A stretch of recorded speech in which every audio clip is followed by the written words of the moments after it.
आदाब, मैं मुमताज आलम रिजवी और इस वक्त मैं बात करूंगा मुल्क की मौजूदा सूरत हाल की। बात कहीं है, बात को कहीं ले जाया जा रहा है। बात होनी चाहिए कि आखिर मुल्क की मौजूदा सूरत हाल क्या है, लेकिन मजहबी बयानबाजियों में पूरे मुल्क को उलझाकर रख दिया है। अब इन दिनों बात छिड़ गई है जमीयत उलमाए हिंद के सदर मौलाना सैयद महमूद असद मदनी के बयान पर। बार बार जिहाद जिहाद जिहाद। मौलाना मदनी ने सिर्फ ये कहा कि जब जब जुल्म होगा, जब जब जुल्म होगा तब तब जिहाद होगा।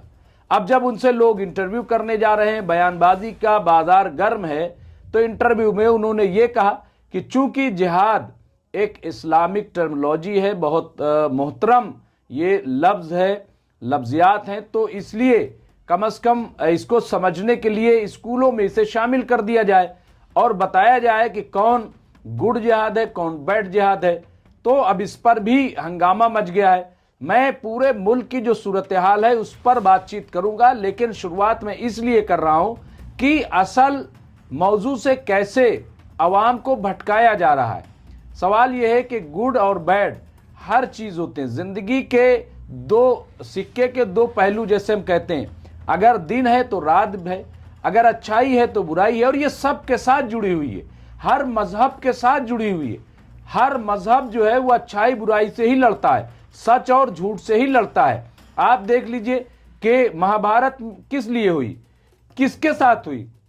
इसी तरीके से अगर आप देखें तो श्री राम जी किसके साथ लड़े, क्या बुराई के साथ उनकी जंग नहीं थी। तो और भी बहुत सारी मिसालें आप हिंदुस्तान में देखिए कि हम अंग्रेजों के खिलाफ नहीं लड़े, बिल्कुल लड़े और उन्हें यहां से मार भगाया। तो इस तरह की बातें। लेकिन अब आप देखिए जिहाद के जिस तरह से मौलाना मदनी ने सही बात कही। उन्होंने कहा कि जिहाद को जिस तरह से हर काम से जोड़ा जा रहा है, उससे आतंकवादियों के हौसले बुलंद हो रहे हैं, आतंकवादियों की मदद हो रही। क्योंकि अगर देश के 25-30 करोड़ मुसलमानों को जिहाद से, बैड जिहाद से जोड़ दिया जाएगा, तो जाहिर है कि जो बैड जिहाद करने वाले हैं वो खुश हो जाएंगे।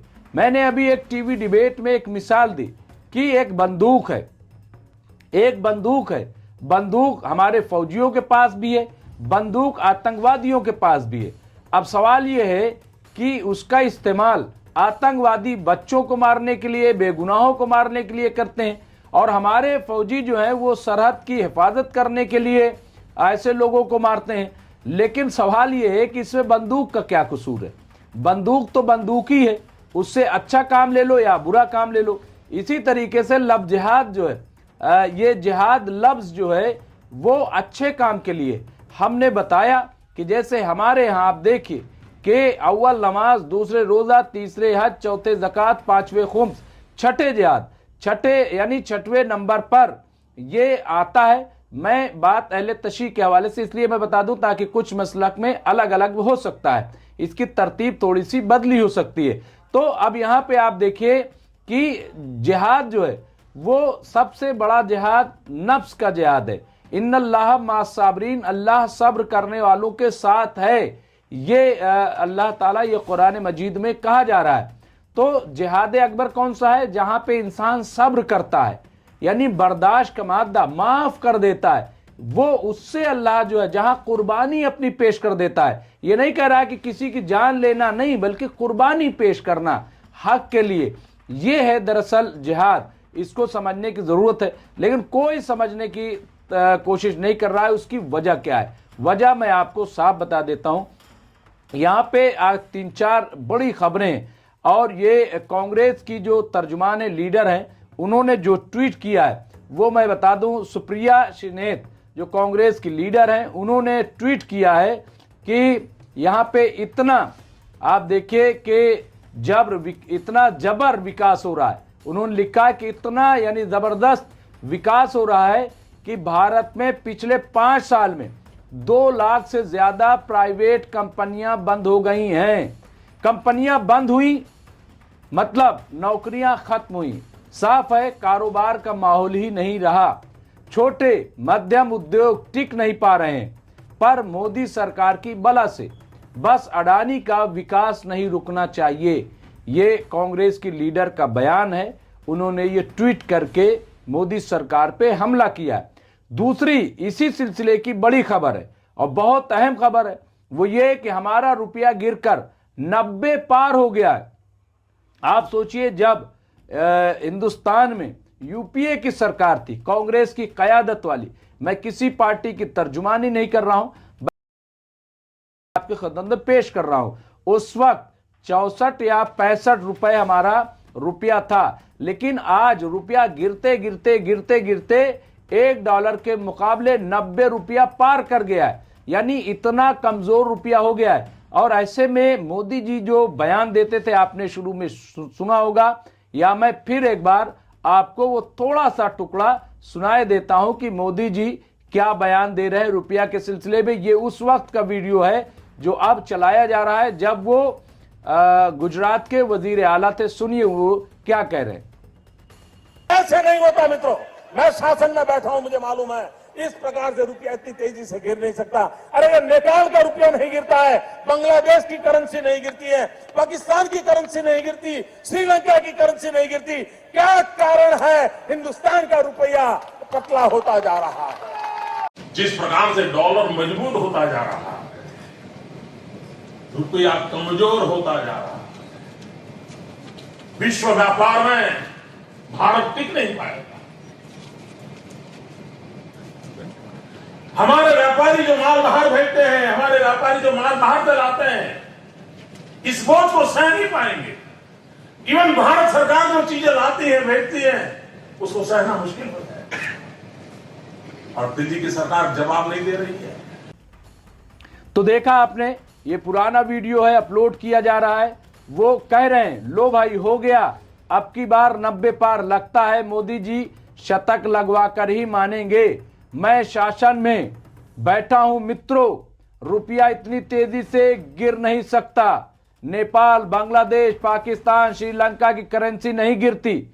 क्या कारण है हिंदुस्तान का रुपया पतला होता जा रहा है? ये कौन कह रहा है? ये हमारे नरेंद्र मोदी जी कह रहे हैं। देश आपसे जवाब मांग रहा है मोदी जी आज, कि आखिर ऐसा क्यों हो रहा है। फिर देखिए यहाँ पे, जिस प्रकार से डॉलर मजबूत हो रहा है, रुपया कमजोर होता जा रहा है, ऐसे में आलमी तिजारत यानी विश्व व्यापार में भारत टिक नहीं पाएगा। हमारे ताजिर यानी व्यापारी इस बोझ को सह नहीं पाएंगे। लेकिन दिल्ली की सरकार कोई जवाब नहीं दे रही है। ये बात कौन कह रहा था? ये पीएम मोदी कह रहे थे। आज ऐसा लग रहा है कि जैसे खुद मोदी जी अपने आप से सवाल कर रहे हैं, वो अपने आप से पूछ रहे हैं कि आखिर ऐसा क्यों हो रहा है। क्या आज हमारे ताजिर टिक पाएंगे दुनिया के बाजार में? आखिर क्या हो रहा है? और आज रुपया इनकी लोग कह रहे हैं। अब यहां पे देखिए तीसरी खबर जो बहुत इंपॉर्टेंट है। आप सब ये जो बात हो रही है रुपया गिरने की, क्या कहीं टीवी पे कोई बहस आपने सुनी? क्या कोई डिबेट सुनी? डिबेट जिहाद पे हो रही है, डिबेट जमीयत पे हो रही है, मौलाना महमूद मदनी पे हो रही है, लेकिन जो असल इशू है उस पे नहीं हो रही है। यानी ये कितना इंपॉर्टेंट है कि हमारा रुपया गिरा जा रहा है, देश के परखच्चे उड़ते जा रहे हैं, लेकिन उन्हें खतरा जो है वो एक मौलाना के बयान से पैदा हो गया, देश खतरे में पड़ गया। लेकिन ये जो हमारी तिजारत खत्म हो रही है, हमारी कंपनियां खत्म हो रही है, हमारा रुपया गिर रहा है, इससे देश में कहीं कोई खतरा नहीं है। इस चीज को समझकर चलना पड़ेगा और हर शख्स को ये बात समझना पड़ेगा। अब यहाँ पे सुना मोदी जी पीएमओ का नया नाम रख रहे हैं, सेवा तीर्थ। अब ये कौन सी सेवा है मैं समझ नहीं पा रहा हूं। अब इस पे उन्होंने कहा बढ़िया है लेकिन अधूरा है। अडानी सेवा तीर्थ रखें तब पूरा होगा, ये भी सुप्रिया श्रीनेत का बयान है। उन्होंने कहा कि इसे अडानी के नाम से रखा जाए तब जो है होगा। सवाल ये है कि आखिर कौन सी सेवा हो रही है कि देश इतना कमजोर होता जा रहा है? क्या महज मंदिर बना देने से, क्या महज हिंदू मुसलमान करने से ये सब चीजें ठीक हो जाएंगी? मेरे ख्याल से नहीं होंगी। आप देखिए कि पूरे देश को लाइन में लगाया जा रहा है। एक एक पहले नोटबंदी से पूरा देश कई महीने तक लगा रहा, लोगों की जानें तक गई, पता नहीं क्या क्या हुआ, तिजारत जो है वो टूट के बिखर गई। फिर उसके बाद आप देखिए आधार कार्ड पे लाइन में लगाया गया, जनपत्र बनाने में लाइन में लगाया गया, सब कुछ। अब सबको मटिया मेट करके अब SIR में फिर से लाइन में लगाया गया।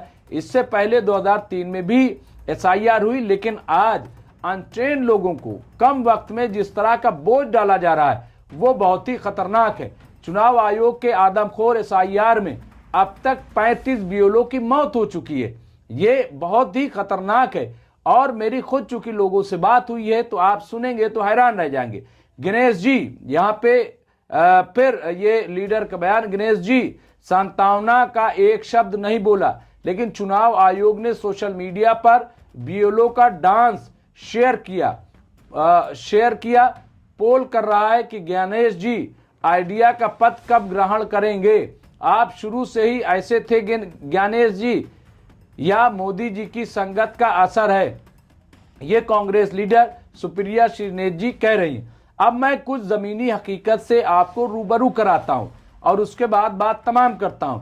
कुछ जमीनी सच्चाई बताता हूं। प्रयागराज मंडल से खबर है, खबर तो पूरे प्रदेश और देश से है, लेकिन कुछ सबूत के साथ ये खबर है। यहाँ के लोगों का कहना है, खास तौर से जिनकी BLO के तौर पे ड्यूटी लगी है, कि पूरा इमरजेंसी वाला माहौल है। सुबह 7 बजे बुलाया जाता है, शाम के 6 बजे उनको छोड़ा जाता है। इससे ज्यादा भी वक्त हो सकता है, लेकिन दिन में पानी कहाँ से मिलेगा, खाना कहाँ से मिलेगा, क्या किसी की तबीयत खराब हो जाए तो उसका क्या इंतजाम है, क्या वक्त है, कुछ भी पता नहीं है। एक तरफ ऑफिसर्स का पूरा दबाव है कि इसे काम किया जाए, 100, 150, 200 फॉर्म भरे जाएं।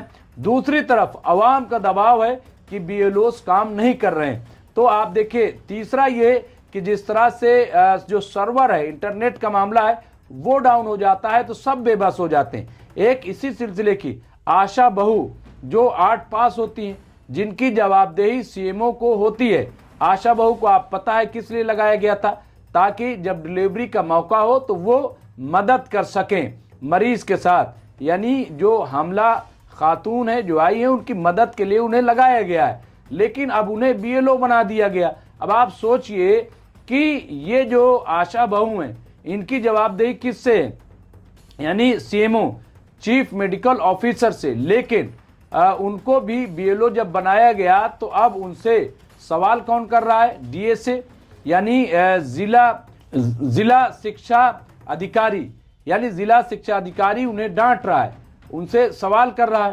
तो बहुत ही अलग तरह का माहौल यहाँ पे देखने को मिल रहा है। अब आप देखिए 2003 की लिस्ट, हमारी एक खुद टीचर से बात हुई जो सीनियर टीचर हैं, वो वहाँ BLO के तौर पे उनकी ड्यूटी लगी है। उन्होंने कहा सबसे बड़ा मसला आ रहा है कि 2003 की लिस्ट अब ये बहुत ही मुश्किल हो रहा है और ये इससे लोग बहुत परेशान हैं। फॉर्म पूरा नहीं हो रहा है। सबसे ज्यादा दलित वर्ग परेशान है। स्कूल की पढ़ाई चौपट है। उन्होंने कहा कि जिस स्कूल में 15 टीचर हैं उनमें से 10 की ड्यूटी लगा दी गई है। स्कूल में पढ़ाई पूरी तरह से बंद हो गई है। फरवरी में एग्जाम होने हैं। अब आप सोचिए कि अभी ये दिसंबर चल रहा है, फरवरी में एग्जाम होने हैं, स्कूल में टीचर नहीं है, बच्चे कैसे पढ़ेंगे, कैसे एग्जाम देंगे, क्या होगा, सब कुछ आप देखिए। बहरहाल इस पर कोई गौर नहीं कर रहा है। क्यों? क्योंकि देश में जिहाद आ गया है। देश में जिहाद से देश को पूरा खतरा है। खतरा इससे पहले नहीं हुआ। मुगलों के दौर में ऐसा खतरा नहीं हुआ। जब कांग्रेस की सरकारें थी, दूसरी सरकारें थी, तब खतरा नहीं था। लेकिन इतनी मजबूत सरकार जो आती है उसमें सबसे बड़ा खतरा लाहक हो गया है। हर तरफ खौफ का माहौल है। आखिर ये किसको बेवकूफ बनाया जा रहा है? ये पूरी खबर थी। बाकी खबरों के लिए देखते रहिए MMC न्यूज इंडिया। हमें दीजिए इजाजत। मैं मुमताज आलम रिजवी, बहुत बहुत शुक्रिया।